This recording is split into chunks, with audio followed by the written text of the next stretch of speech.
अनंत कोटी ब्रह्मांड नायक राजाधिराज भगवान श्रीराम 500 वर्षानंतर आपल्या निज नगरीमध्ये अयोध्या नगरीमध्ये आज भव्य दिव्य अशा मंदिरामध्ये प्रभू रामचंद्रांची प्राणप्रतिष्ठा सोहळा संपन्न झाला। हा इतिहासातला सुवर्ण क्षण आहे। तुम्हा आम्हा भारतीय सनातन हिंदू धर्म अनुयायांना एक स्वाभिमानाचा आनंदाचा क्षण आहे। या मंगलमय क्षणी, या पावन पवित्र क्षणी आपण सगळेच जण अंतःकरणानं मनानं अयोध्येमध्ये जाऊन त्या अयोध्याधिपती रामचंद्र प्रभूंना साष्टांग वंदन करूया, त्यांच्या नामाचा जयघोष करूया। राजाधिराज रामचंद्र भगवान की जय, पवन सुत हनुमान की जय।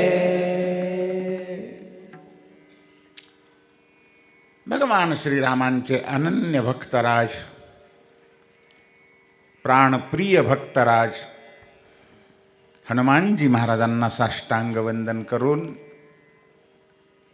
भगवती सीता माता, लक्ष्मणजी महाराज, भरतजी महाराज, शत्रुघ्नजी महाराज या सर्वांना साष्टांग वंदन करून आपण कथेला आरंभ करूया। परम पावन अशा नैमिषारण्यामध्ये महात्मा सूत मुनी शौनकादिकांना कथा सांगत आहेत आणि इकडे गंगा मातेच्या तीरावर महात्मा राजर्षी परीक्षितीला गुरुदेव शुकाचार्य महाराज भागवती कथा सांगतात। काल आपण अजामेळाचं चरित्र पाहिलं। भगवंताच्या नामाचा महिमा, राम नाम अतिदिव्य आहे महाराज। जगाच्या पाठीवर जेवढी म्हणून साधनं आहेत ना, या सगळ्या साधनात श्रेष्ठ साधन जर कोणतं असेल तर राम नाम। पूज्यपाद अनंत श्री विभूषित या युगातले साक्षात शुकाचार्यांचे अवतार श्री डोंगरेजी महाराज सांगायचे बरं का, की लीलेमध्ये लीला, कृष्ण लीला महान आहे, तर नामामध्ये नाम, राम नाम श्रेष्ठ आहे महाराज। राम नामा एवढं श्रेष्ठ जगात काहीच नाही। जन्म जन्मांतरातील पातकांचा नाश करणारं राम नाम आहे। केवढंही पातक असू द्या,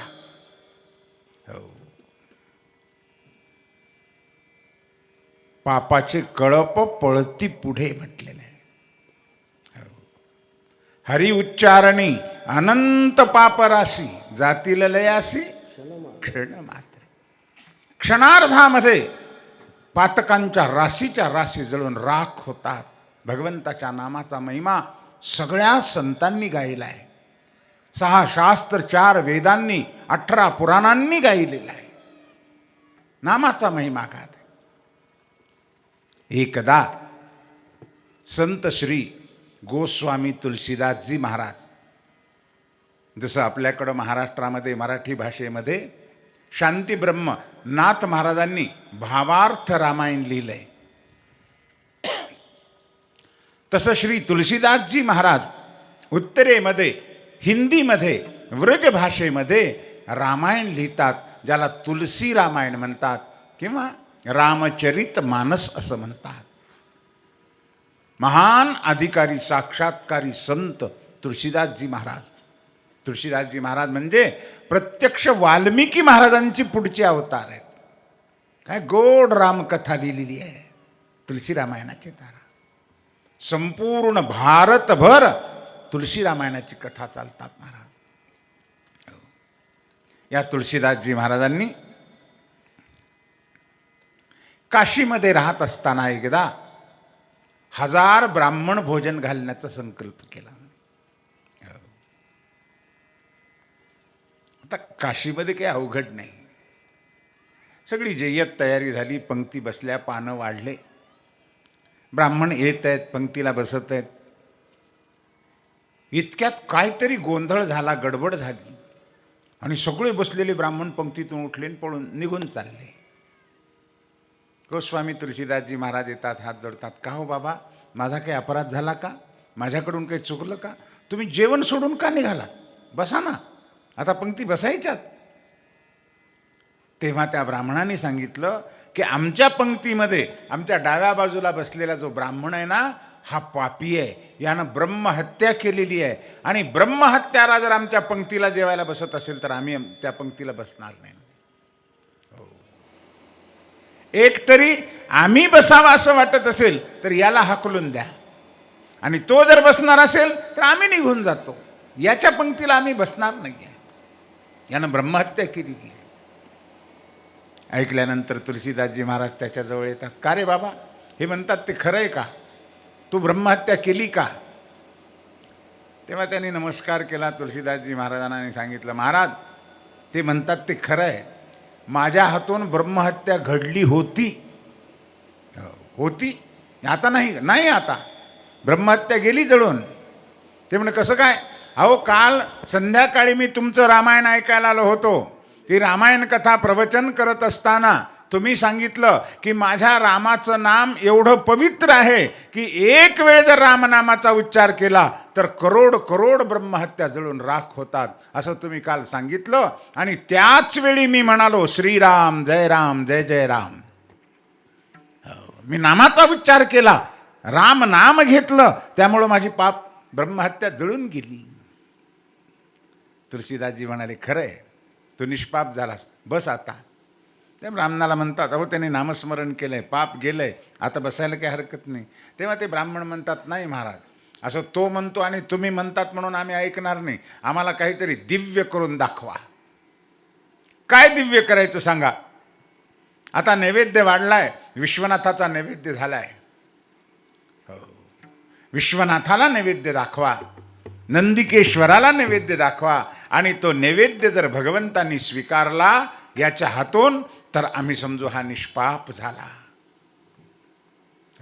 शेवटी पत्रावळ वाढली, नैवेद्य वाढला, काशी विश्वनाथाला नैवेद्य दाखवला आणि नंदिकेश्वरासमोर नैवेद्य ठेवला, पाणी फिरवलं आणि तो ब्राह्मण हात जोडून म्हणतो, नंदिकेश्वर भगवंता, माझ्या हातून ब्रह्महत्या घडली होती, पाप घडलं होतं, पण मी रामनामाचा उच्चार केल्यामुळं माझं पाप जळून गेलं. हे सत्य आहे, हे जगाला दाखवण्याकरता तुम्ही ह्या प्रसादाचा स्वीकार करा, हा नैवेद्य स्वीकार करा, अशी प्रार्थना केल्याबरोबर तो दगडाचा नंदी महाराज शेपूट हलवू लागला, कान हलवू लागला आणि काही क्षणात पत्रावळी सगट त्यानं नैवेद्य खाऊन टाकला. महाराज सगळीकडे जय जयकार होतो आहे आणि मग त्याला घेऊन सगळे जेवायला बसले. सांगायचं तात्पर्य हे आहे की ब्रह्महत्यादी पातकांचा नाश सुद्धा भगवान श्रीरामाच्या नामानं होतो. महाराज जगात असं पातकच नाही आहे की जे भगवंताचं नाम घेतलं असताना पातकाचा त्या नाश होत नाही आहे.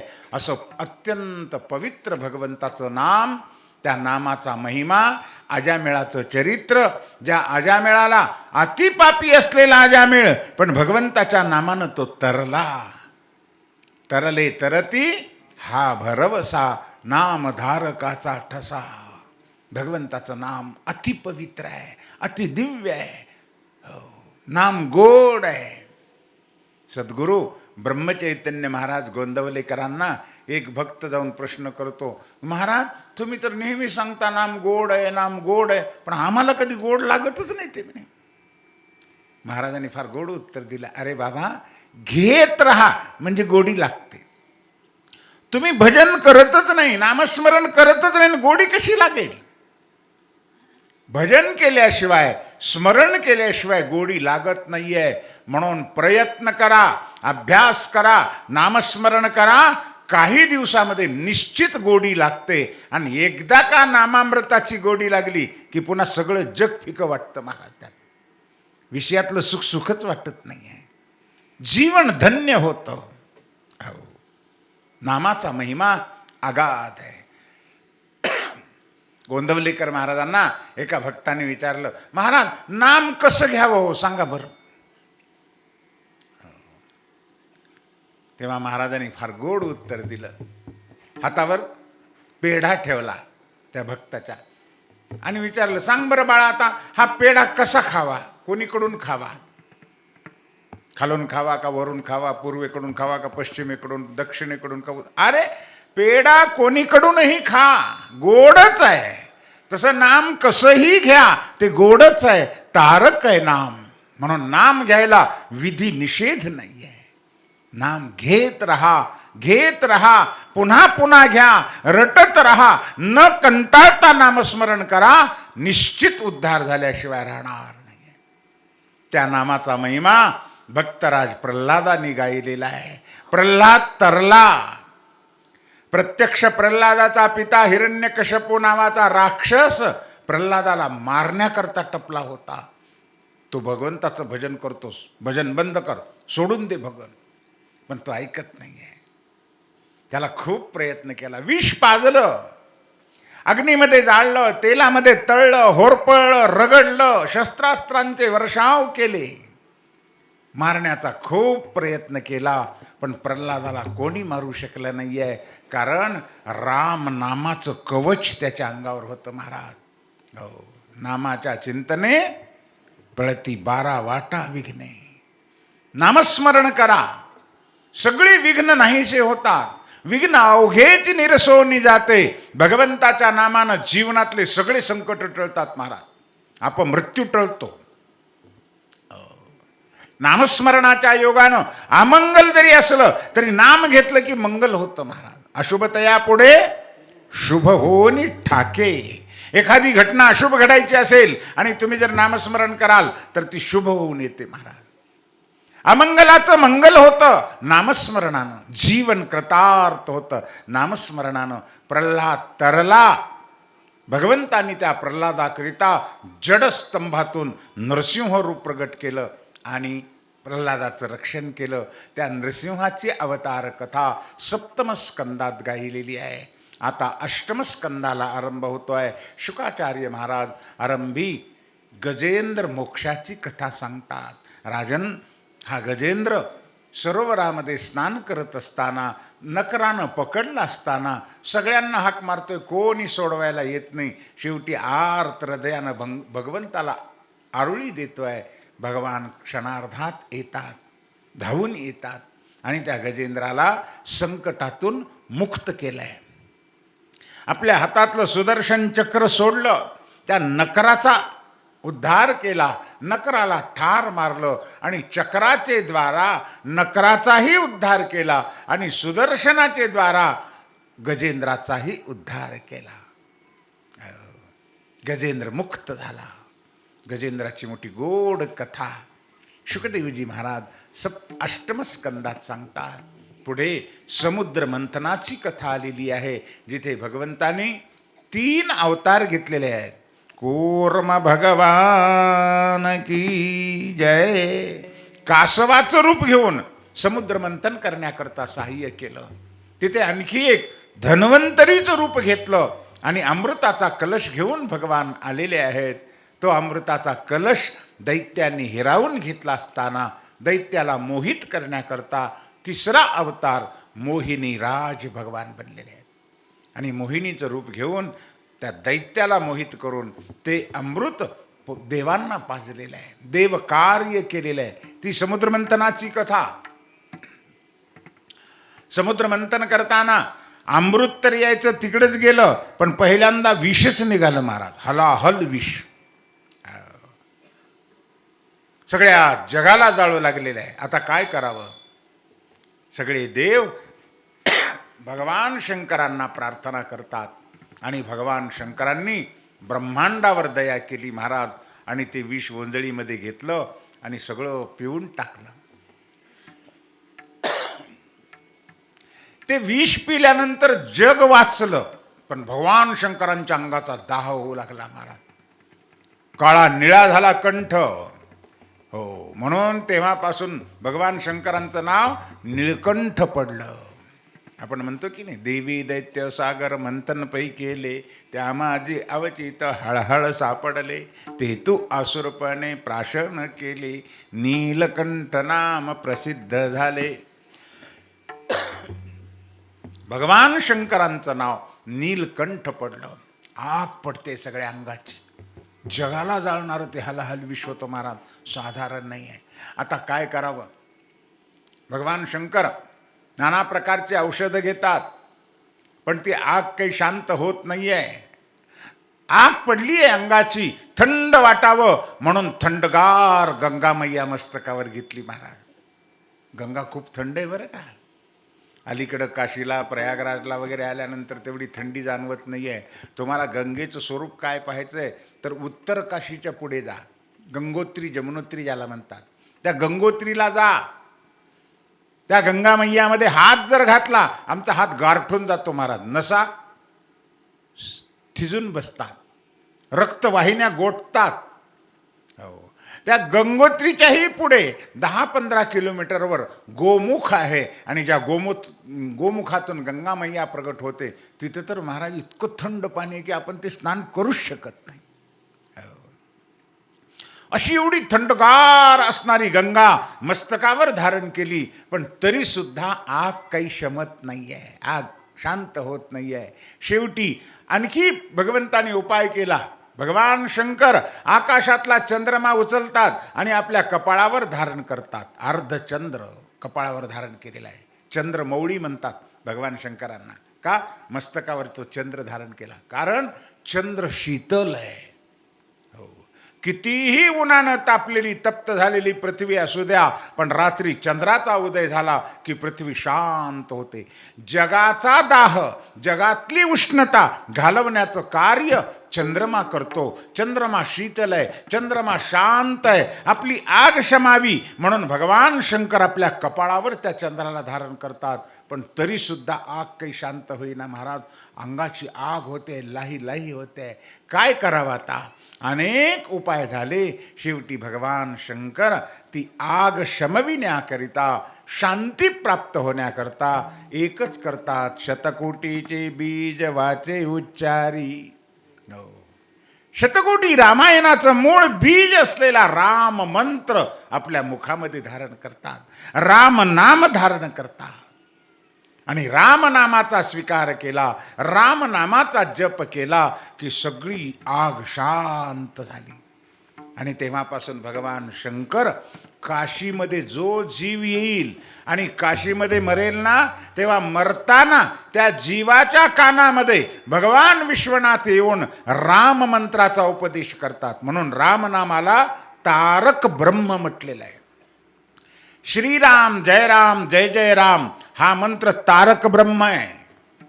हा जीवाला तारणारा आहे, जन्म मरणातून मुक्त करणारा आहे. आणि या मंत्राचा उपदेश भगवान शंकर विश्वनाथ काशीमध्ये जीवाच्या कानामध्ये देतात. काश्यान मरणान मुक्ती. काशीला मरण आल्यानंतर मोक्ष प्राप्ती होते असं शास्त्र सांगतं. त्याचं कारण आहे, जो कोणी त्या काशीच्या प्रदेशामध्ये मरत असेल ना, तर त्या मरणाऱ्या जीवाच्या कानामध्ये विश्वनाथ भगवान येऊन राम मंत्राची दीक्षा देतात, आणि त्यामुळे त्या जीवाचा उद्धार होतो. रामनामाचा महिमा अगाध आहे. भगवान शंकरांनी ते विष पिऊन जगाला सुख दिलेलं आहे. असो, समुद्र मंथनाची कथा वर्णन करून पुढे वामन अवतार कथा सांगतात. वामन रूप घेऊन भगवंतांनी बलीकडून त्रैलोक्याचं 3 पावलाच्या मोबदल्यात त्रैलोक्याचं राज्य घेतलं आणि परत इंद्राचं इंद्रपद इंद्राला प्राप्त करून दिलं. आता कथा खूप मोठी आहे बरं का. एक नुसतं वामन चरित्र, बलीराजाचं चरित्र जर पाहायचं म्हटलं तर 3 तास पुरत नाहीत महाराज. हो, मोठी गोड कथा आहे, दिव्य चरित्र आहे वामन अवतार कथा. भगवंतांनी वामन रूप घेतलं आणि बलीकडून त्रैलोक्याचं दान घेऊन ज्याचं त्याला पद दिलेलं आहे, इंद्राचं पद इंद्राला दिलं आणि देव कार्य केलं. आणि अष्टम स्कंदाची कथा शुकदेवजी महाराज पूर्ण करतात. पुढे आता नवम स्कंदाला आरंभ होतोय. नवम स्कंदाच्या आरंभी सूर्यवंशाची कथा वर्णन केलेली आहे. ज्या सूर्यवंशामध्ये भगवान श्रीराम प्रगट झालेले आहेत. अनंत कोटी ब्रह्मांड नायक परब्रह्म परमात्मा सच्चिदानंद परमात्मा जगाच्या उद्धाराकरिता तुमच्या आमच्या उद्धाराकरिता राम रूपानं अयोध्या नगरीमध्ये प्रगट झालेले आहेत. त्या भगवान श्रीरामांचं चरित्र अत्यंत पवित्र आहे, गोड आहे, मधाळ आहे. हो, जे चरित्र, त्या चरित्रातलं एक एक अक्षर जर आमच्या कानावर पडलं तर आमच्या महापातकांचा नाश होतो असं संत वर्णन करतात. एकैकमक्षरम पुंसाम महापातक नाशनम. महापातकांचा नाश करण्याचं सामर्थ्य रामकथेमध्ये आहे, रामचरित्रामध्ये आहे. महाराज, रामचरित्रातलं एक अक्षर उच्चारा, एक अक्षर ऐका, महापातकाचा नाश आहे. राम नामाचा उच्चार करा, महापातकाचा नाश आहे. असं हे पवित्र रामचरित्र नवम स्कंदामध्ये शुकदेवजी महाराज वर्णन करत आहेत. काय वर्णन करतात? राहिलेल्या वेळेमध्ये आपण थोडक्यामध्ये ते रामचरित्र पाहूया. तत्पूर्वी थोडंसं नाम संकीर्तन करूया. हरे नमः, हरे नमः, हरे नमः. पुंडलीकवरदा हरि विठ्ठल. श्री गुरु ज्ञानदेव तुकाराम. गोपाल कृष्ण भगवान की जय. राजाधिराज प्रभु रामचंद्र भगवान की जय. पवन सुत हनुमान की जय.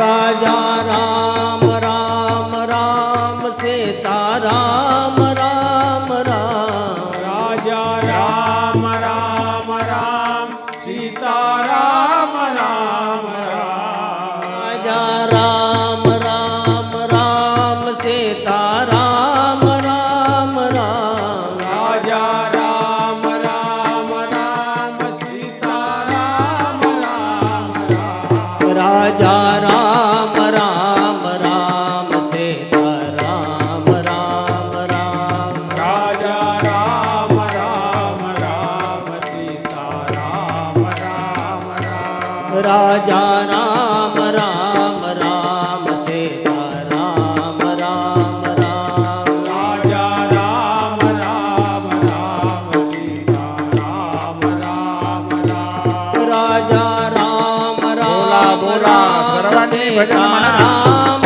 राम राम. राजा राम राम राम सीता राम राम राम. राजा राम राम राम सीता राम राम राम. राजा राम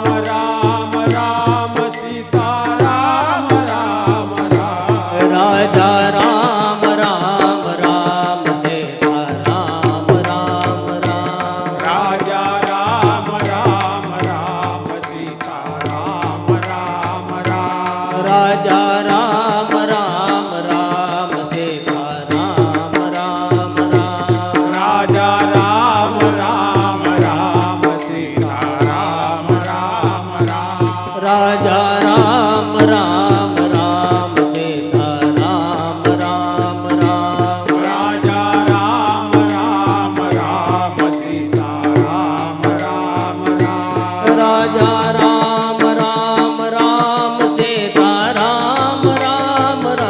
राजा राम राम राम सीता राम राम राम. राजा राम राम राम सीता राम राम राम. राजा राम राम राम सीता राम राम राम. राजा राम राम राम सीता राम राम जय राम. हो. राजा राम राम राम सीता राम राम राम. राजा राम राम राम सीता राम राम राम. राजा राम राम राम सीता राम राम राम. राजा राम राम राम सीता राम राम राम. राजा राम राम राम सीता राम राम राम. राजा राम राम राम